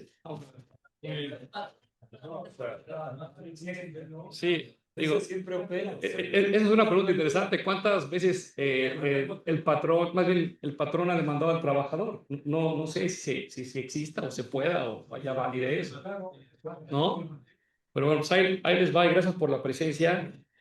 Bueno, voy a tratar de dar algunas ideas porque, pues a ver cómo enmarcamos, porque la pasión que desata el fraude procesal es muchísimo, es inagotable y más ahora. Comparto la incertidumbre. Si hasta ahorita veníamos con ciertos criterios totalmente contradictorios, ahora lo que se avecina en la campana de aprendizaje, yo sí también tengo mucha incertidumbre. Incluso como comentario, algunos ministerios públicos de varias regiones y federales están sacando con base en la jurisprudencia que están pidiendo que comentamos, diciendo, miren, a fin de cuentas el artículo 17 constitucional dice que la autoridad tiene que privilegiar la solución del conflicto sobre los formalismos. Y pues si el trabajador falseó o interpuso algún documento falso, pues es un formulismo. A fin de cuentas vamos a la solución de quien tiene la verdad, para que vean la ligereza de argumentos que estamos viendo ya a nivel de las fiscalías generales, algunas fiscalías. Bueno, un primer punto que comento es que cuando veo esta ley federal del trabajo, hay un artículo magnífico, no sé si romántico, que dice a nivel de legalidad, que el proceso del trabajo tendrá, entre otros principios, la veracidad. Y me puse a buscar o tratar de justificar, porque digo, sin entrar a discusiones, tengo entendido de que todo principio jurídico tendría o tiene que estar sustentado en una ley bajo el principio de legalidad, si no sería un principio pues, más o menos inspirador o romántico, poético. Y resulta que la Constitución realmente habla de la verdad en 4 ocasiones.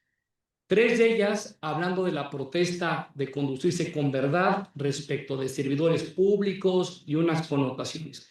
Pero lo interesante es que hay un apartado del artículo 130 constitucional, que ustedes no sé si recuerdan, pero habla del laicismo, de la separación de la religión con el Estado laico. Y ahí viene un artículo muy interesante, que incluso aproximadamente algunos años se llevó a una tesis muy interesante, de donde se justifica legalmente la protesta de decir verdad. Es una tesis aislada, que incluso el ponente fue Arturo Saldívar, que narra que la promesa de decir verdad, dice, es la única fuente para tratar de conectar un principio constitucional, porque no hay principio constitucional expreso a la verdad. Es decir, únicamente a nivel de legalidad está eso de que los procesos tienen que ser veraces, pero a nivel constitucional se complica muchísimo y salió esa tesis, la 2002-006, para que la revisen bajo el rubro promesa de decir verdad, y dice que recogió los principios para la regulación, pues para efecto de señalar la promesa de decir verdad alejada a los principios religiosos. Pero esto viene a colación porque parecería fácil reducir el tema a que si hay una situación de hecho falsa y un argumento falso o una prueba falsa, pues en principio no se podría probar como verás. Digo, y parecería también claro que hoy en día el derecho laboral, si escuchamos el comentario que hizo la magistrada, el cual comparto, es un derecho, entre otros muchos, mentiroso y el que miente gana, pero no necesariamente el que miente tiene que ir a prisión. Hay 3 incentivos que los penalistas estamos como que retomando para que los trabajadores, algunos trabajadores y sobre todo auspiciados por sus abogados, pues vayan con toda la mentira a nivel de hecho, a nivel de argumento y prueba. El primer incentivo es esta jurisprudencia que ustedes conocen mejor que nosotros, los penalistas, que emitió un primer pleno de circuito con aquel registro digital, el 2013636, en donde anuncian que cuando en la demanda laboral el trabajador y solo el trabajador expone hechos controvertidos en juicio como falsos, parecería que tiene un picaporte o un derecho de impunidad para que no quepa en ninguna de las hipótesis normativas del fraude procesal. Esto fue en febrero del 2017. Pero la verdad es que los penalistas hemos cuestionado, porque es una tesis nada clara, es inclusive contradictorio los argumentos, habla de que no hay posibilidad y acaba diciendo al final que sí la hay. Y en la práctica, ¿qué ha pasado? Ha pasado que por lo menos en la Ciudad de México, sí hoy el criterio de la Fiscalía es resistirse a entrar al estudio, a la investigación de un hecho con apariencia delictiva en contra de los trabajadores, tratando de justificar que es una jurisprudencia del primer circuito. Y sobre todo porque dicen, mira, pues realmente ve y presenta tu denuncia en el Estado de México, porque como en la Ciudad de México no tenemos un tipo penal que hable de las condiciones de trabajo falsas, pero en el Estado de México sí, pues vete para el Estado de México. Y entonces el Estado de México emite, como saben, otro criterio muy interesante en donde habla del fraude procesal, pero allá tienen ellos sí un apartado normativo en donde alterar condiciones de trabajo pues sí puede dar a un hecho, en este caso de fraude procesal. Pero lo que tratamos de pretextar es que si el delito de fraude procesal se va a mantener en un ambiente de competencia federal y de las 33 jurisdicciones, a fin de cuentas, cada uno redactándolo de manera distinta, va a ser muy complejo si entramos a un tecnicismo. Y hemos platicado con muchos magistrados y ministros y tratando de decir que por qué no reducimos a fácil. Y creo que la solución nos la dio en aquel voto particular, en aquel entonces el magistrado Humberto Román y Jorge Rivera. En aquel entonces, cuando se emite esta jurisprudencia del primer circuito, insisto, la que dice que cuando en la demanda laboral el trabajador expone hechos controvertidos en juicio como falsos, no podrá antojarse el fraude procesal. El voto particular, que por eso la magistrada dice hay que retomarlo y hay que lograr que venzamos y superemos esa tesis, porque Humberto Román y Jorge Rivera, como magistrados en aquel entonces, lo reducen a tanta simplicidad de la siguiente manera. Evidentemente, el derecho de acceso a la justicia y la contradicción pues priva en todo juicio, procedimiento y procedimiento, es lo natural. Tú dices una cosa y yo digo la otra. Sin duda, eso es connatural a todo procedimiento. Ahora bien, hay otro principio que dice, bueno, tú dame los hechos y los jueces nos darán el derecho. También. Pero Humberto Román en aquel entonces dice, a ver, nada más que tenemos que exigir y subir la calidad de investigación penal.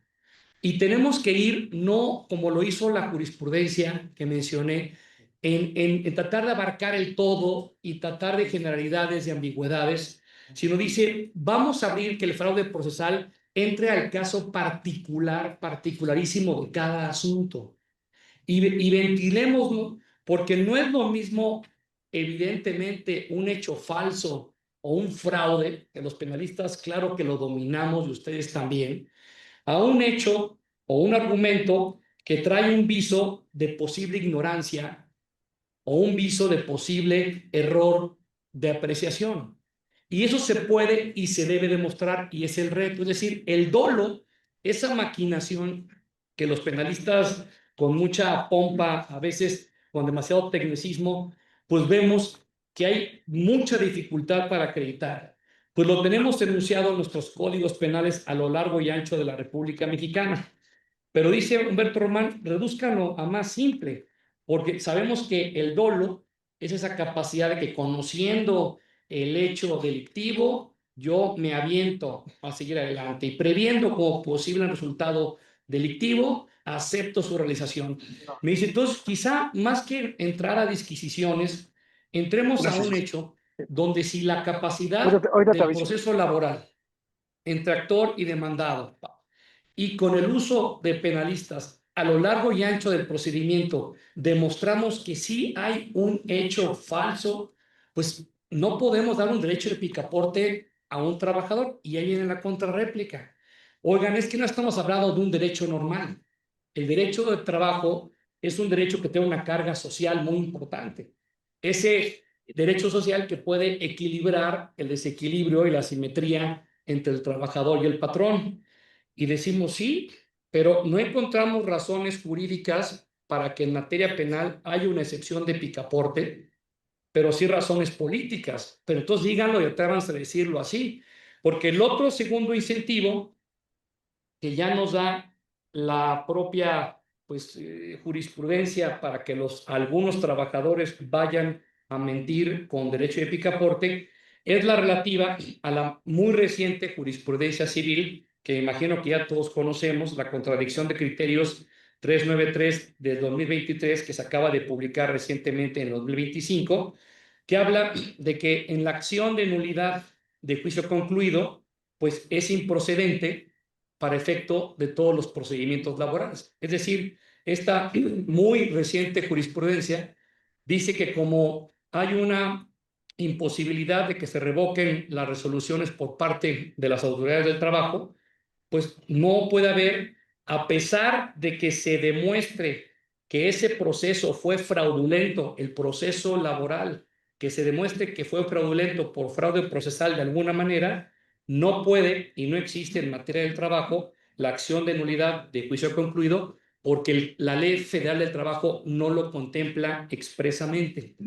Y si a eso le ponen el tercer incentivo, que es estos problemas de reversión de las cargas de trabajo entre patrón y trabajador, pues evidentemente el uso de estas jurisprudencias está provocando un abuso absolutamente, pues porque los ministerios públicos no, por lo menos en lo que era el primer circuito, no acaban de entrarle de frente, Sin embargo, la buena noticia es que en otras regiones, en otros circuitos, sí ha habido grandes precedentes de fraudes procesales en contra de trabajadores que han hecho este uso abusivo no de la simple expresión de la demanda, sino evidentemente de todo un mecanismo. Y de aquí nos debatimos entre varios hechos con apariencia delictiva, porque nos dicen, a ver, si bien no es por fraude procesal, seguro te vas a enfrentar en la confesional, como dijo el juez. Tarde o temprano, en una audiencia oral, habrá una expresión de falsedad o de algún tema fraudulento y vete ahí por un tema de declaración falsa. Y hay otros ministerios públicos que dicen, no puede caber la declaración falsa del trabajador, ni siquiera en la confesional, haciendo uso de la propia jurisprudencia, diciendo, si no pueden, más bien, si los trabajadores al manifestar o expresar hechos que evidentemente son controvertidos de falso, pues si declara con falsedad, dice lo mismo es manifestarlo por escrito que manifestarlo oralmente. Y decimos, no, son momentos y situaciones fácticas distintas. Claro que podría caber una falsedad ante una autoridad judicial, pero esta jurisprudencia nos vuelve a meter una lamentable disquisición muy desfavorable para pues, los fraudes procesales. Y luego vamos más allá. Bueno, si no es fraude procesal o si no es declaración falsa ante autoridad judicial, vete por el delito de abogados, patronos y litigantes. Sí, pero lamentable ese no lo puede cometer según los últimos criterios más que quien detente el carácter de litigante en su carácter de profesionista del derecho. Lamentablemente, acuérdense que ya se superó aquel criterio que decía que el litigante era cualquier parte, incluyendo los actores, pero ya está superada. Pero como que confesó fue el actor, el trabajador, pues evidentemente no cabe. Entonces, la verdad es que sí estamos temerosos de que en una cercanía, si los criterios de contradicción que creo que se van a avecinar y muchos no le ponen claridad al tema, en el sentido de que el foco de atención tiene que ser cada caso particular, tiene que verse con su cada unidad en su lógica de tiempo, modo y lugar, y el dolo es el parteaguas que nos puede dar la salida en el caso de que sea comprobable y demostrable, no solamente en sede laboral, sino en sede penal. Y eso es lo que complica porque, como saben, los penalistas, el coco, el problema es demostrar el dolo a plenitud, sobre todo para una sentencia firme y definitiva, porque los resquicios de amparos y criterios, pues lamentables, son demasiados. Entonces yo digo, bueno, yo busqué cuáles son entonces las finalidades del derecho. ¿Cuál es el fin del derecho a estas alturas? Y la mayoría de los trataristas no hablan de que sea la búsqueda de la verdad, porque los penalistas y los laboralistas dominamos qué es la verdad probada, la verdad legal, la jurídica, la que se prueba en plenitud en un juicio, procedimiento con independencia de la verdad real o histórica. Lo entendemos, pero sin embargo decimos que tiene que ser un orden social justo. Bueno, pues regresando a los principios, si hay un hecho falso, un argumento falso o una prueba fraudulenta, pues no solamente será ilegal, sino su naturaleza será lo injusto. Entonces, si no revertimos estas jurisprudencias, les auguro que lamentablemente el destino de la ideología y la carga social a favor de los trabajadores va a ser demasiada. Por eso esperamos que haya una contradicción pronto para romper estos criterios. Y como bien dijo la magistrada, ya la Corte nos dio la salida y nos dijo, claro que si hay un documento falso, aquí y en China es falso, mientras lo sepas probar. Y habría que argumentar todo eso en los próximos procedimientos. No sé si con esto que dije hay mucho que decir, pero estamos ahorita porque tengo muchas preguntas también para mis colegas que me antecedieron, pero ¿qué hacemos?